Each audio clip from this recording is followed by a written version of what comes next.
नमस्कार दोस्तों, स्वागत है आपका हमारे इस चैनल धूप धनुषी आरती में। आज ये लोबान और राल को लेकर जो है फिर से एक वीडियो बनाना पड़ रहा है मुझे।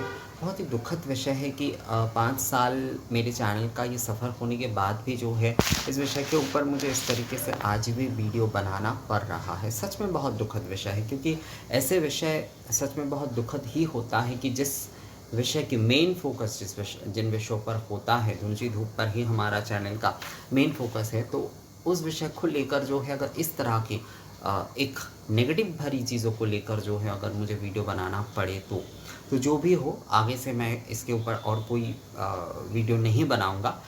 ये विषय मैं आज यहीं पर ही जो है पूरी तरीके से आप लोगों को बताकर जो है, क्योंकि ऐसे विषय जब नेगेटिव सारे कमेंट्स या फिर नेगेटिव कई सारे विषय आते हैं ना, उससे क्या होता है कि जो लोग इस पद पर इस विषय को समझने लगे हैं वो भी थोड़ा भ्रमित हो जाते हैं।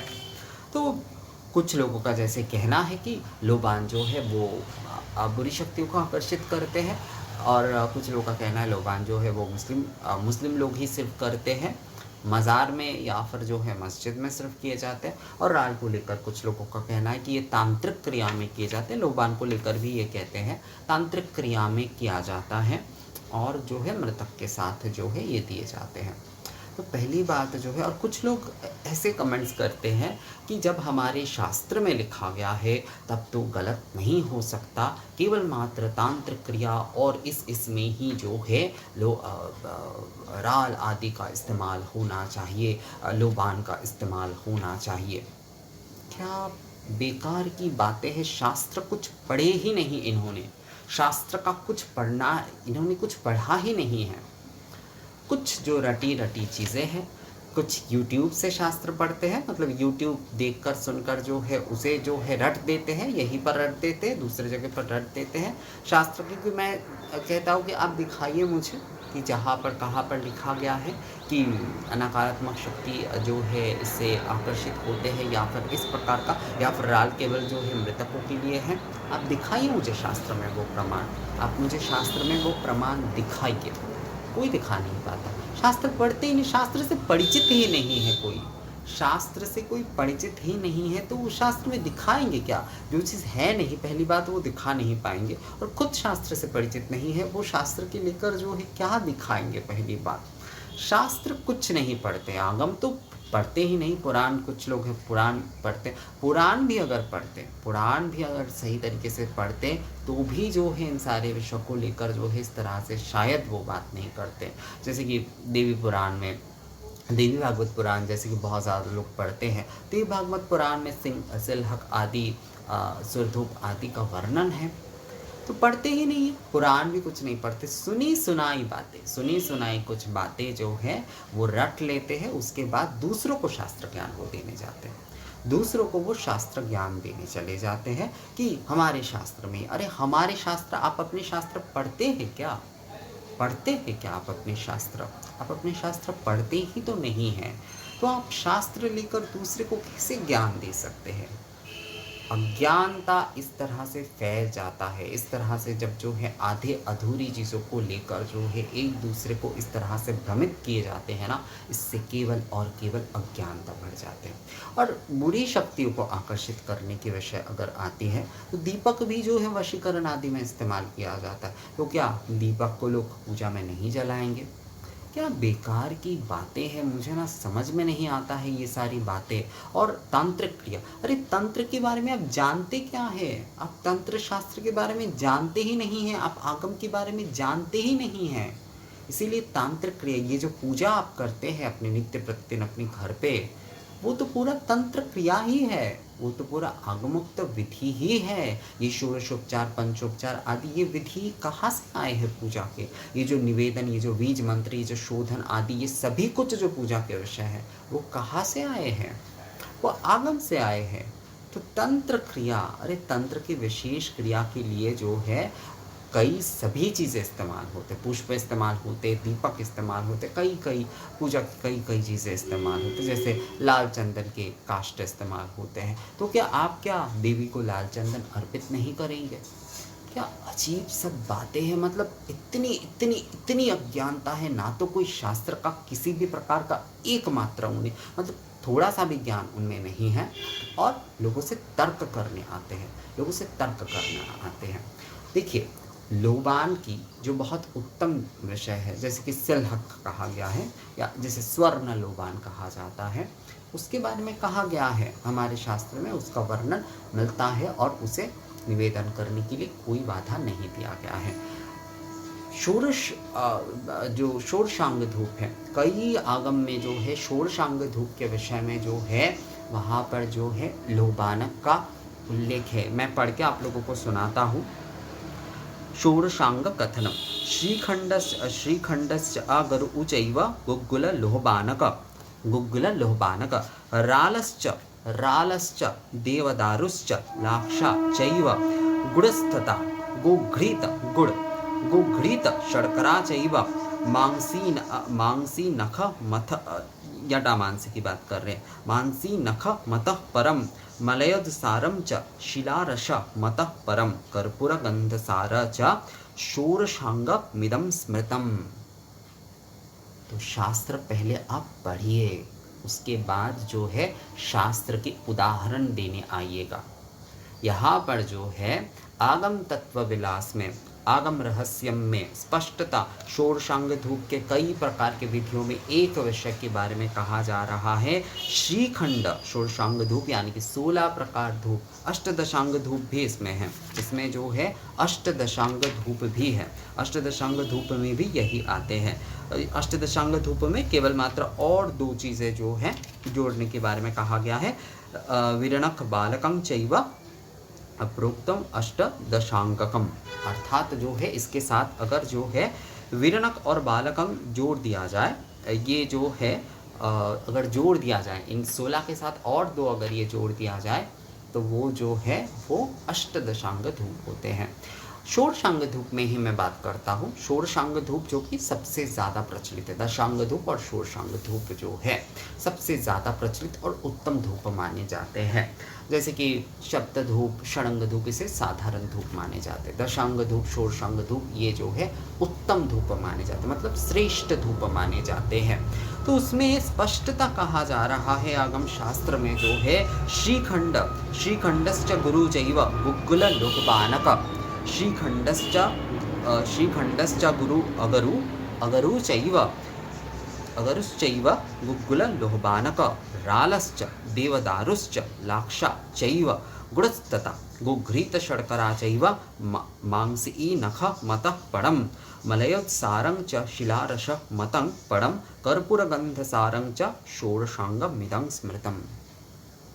यहाँ पर स्पष्टता राल के विषय में भी कहा गया है, जो कि सुरधूप है, जो कि धुना है, उसके विषय में भी कहा गया है, और साथ में जो है लोबान के विषय में भी कहा गया है। ये शास्त्र कह रहा है, मैं नहीं कह रहा, आगम शास्त्र कह रहा है। तो शास्त्र तो आप लोग पढ़ते ही नहीं हैं। देवी भागवत पुराण जो लोग पढ़ते हैं, बहुत सारे लोग कहते हैं कि मैं देवी भागवत पुराण केवल पढ़ता हूँ।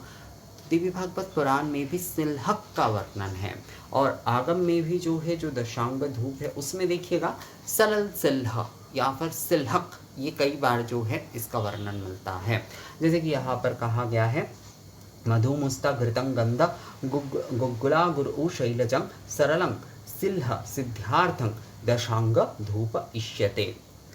मधु मुष्य सरल गुग्गुल एक होता है और सिलहक सरल सिलहक कहा जाता है। सरल गुग्गुल और सिलहक को एक साथ सरल सिलहक कहा जाता है। और सिलहक असल में जो है ये स्वर्ण लोबान है। सिलहक असल में जो है स्वर्ण लोबान यहाँ पर कहा गया है। देखिए दोस्तों, दशांग धूप में मधुमुस्ता घृतं गंध गुग्गुला गुरु शैलजान सरलं सिल्ह सिद्धार्थं दशांग धूप इष्यते।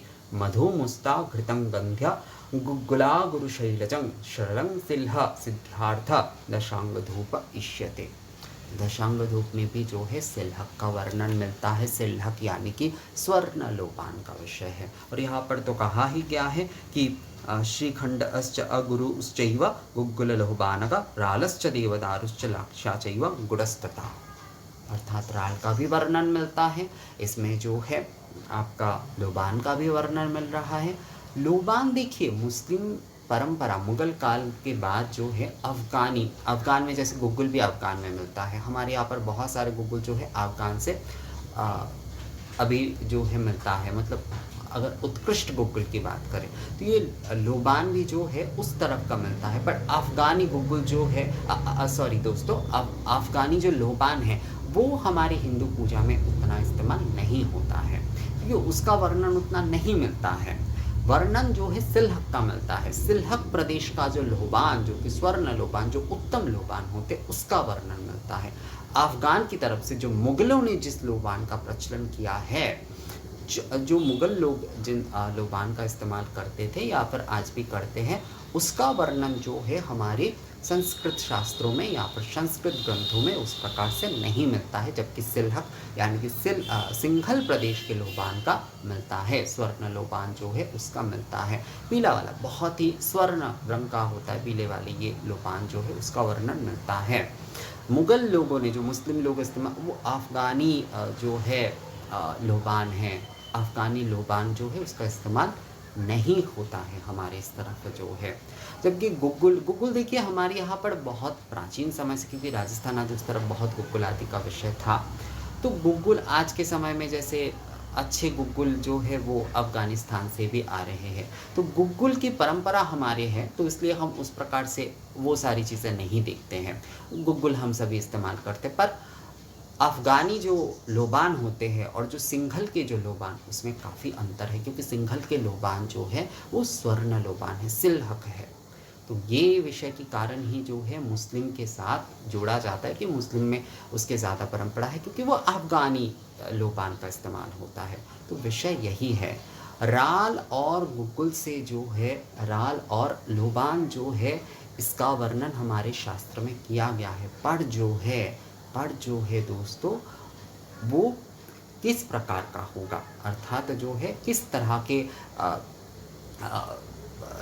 जो लोबान और जो है राल जो है इस्तेमाल किए जाएंगे, वो तो शास्त्र में वर्णित हमारे जो लोबान इस्तेमाल किए जाएंगे वो हमेशा स्वर्ण लोबान होगा। जो राल जो है जो इस्तेमाल किए जाएंगे वो हमेशा सुरधूप यानी कि पीले वाले जो राल है, सुरधूप यानी कि पीले वाले जो राल है उसका ही जो है इस्तेमाल किया जाएगा, क्योंकि यही जो है उत्तम राल और लोबान कहा गया है। अफ़गानी जो लोबान आदि है उसका इस्तेमाल नहीं होगा। मंद धूप यानी कि जो भूरे वाले काले वाले जो राल है उसका इस्तेमाल नहीं होगा हमारे पूजा में जो है दोस्तों, ये विषय है।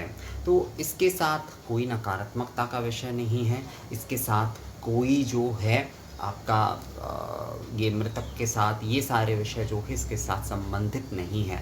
लोग शास्त्र नहीं जानते, शास्त्र नहीं पढ़ते, आगम की तो उन्हें किसी भी प्रकार का कोई ज्ञान है ही नहीं। अज्ञानता फैलाने के लिए ये सब कुछ फालतू बातें जो है फैलाते हैं, और YouTube पर तो ये सब कुछ भरे हुए हैं, ये सारी बातें जो है इससे नकारात्मकता बढ़ेगा, ये सब कुछ, और कॉपी करके सभी लोग वही सारे बातें कहते हैं। पहली बात दोस्तों देखिए, मेरा अभी जो है 15 साल, मैं 22 साल की उम्र से जो है धूप पूजा को लेकर काम कर रहा हूँ। धूप पूजा को लेकर तब से मेरा खोज है। आज मेरा उम्र जो है 37 है, तो आज तक जो है मैं इस विषय को लेकर कार्य कर रहा हूँ, और तभी जो है मैं इतने दिनों तक आप लोगों के सामने ये सारे विषय बता पा रहा हूँ। अगर मैं जो है इन सारे विषयों के बारे में नहीं जानता तो मैं इस तरह से YouTube पर इतने दावे के साथ और इस तरह से आप लोगों के सामने जो है शास्त्र आदि विषय को लेकर जो है नहीं बता पाता। तो शास्त्र के विषय में जो लोग मुझसे कह रहे हैं ना, तो पहले उन्हें पढ़कर देखना चाहिए कि शास्त्र में क्या है।